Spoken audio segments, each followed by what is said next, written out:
Widespread media coverage of Japan is being watched by millions around the world. High-tech images from the country have been taking global audiences to the heart of the disaster zone as the catastrophic events unfolded.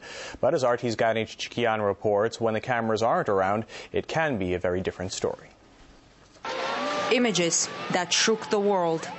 Tragedy live, 24/7. Leading news outlets deployed their best journalists to cover the disaster in Japan, and the hearts of billions of viewers worldwide have gone out to those Japanese who fell victim to the earthquake and deadly tsunami. What makes great television is images that make the viewers sympathize and feel the tragedy of the people caught up in a natural disaster. But when there is a lack of such images streaming live from all screens, the sorrow of millions can go almost unnoticed. Let's look back at the earthquake in Pakistan. It killed more than 75,000 people in 2005. While the world's media did notice the tragedy, the coverage was nothing as intense as we're seeing now in Japan. Some in the business say Japan being a high-tech country means coverage is assured, whereas less developed nations like Pakistan get much less media attention. The world probably got less of the story in some of those other countries because they didn't have the technology, they didn't have the cameras that were right there like they were in Japan. From dozens of different angles, you saw the waves coming in, which is the kind of footage in our business. Unfortunately, that is the dream, to be able to get that kind of footage. And you don't get that in some of the other third world countries. You just see the aftermath.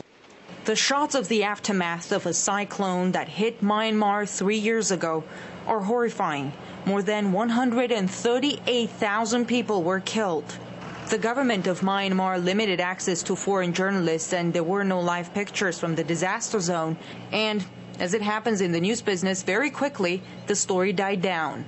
If there is a disaster in the middle of Africa, in sub-Saharan Africa, obviously you won't have the same kind of images that you have from Japan, where TV is a 24/7 operation.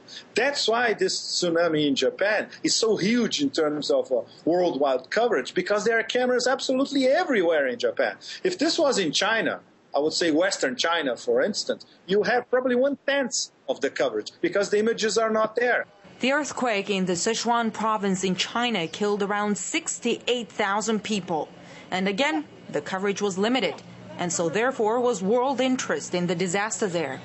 Human tragedy, whether in Japan or China or Chile, deserves world sympathy. But more often than not, the attention span of world news channels depends on which tragedy makes better television. I'm Ganesh Chikian reporting from Washington, RT.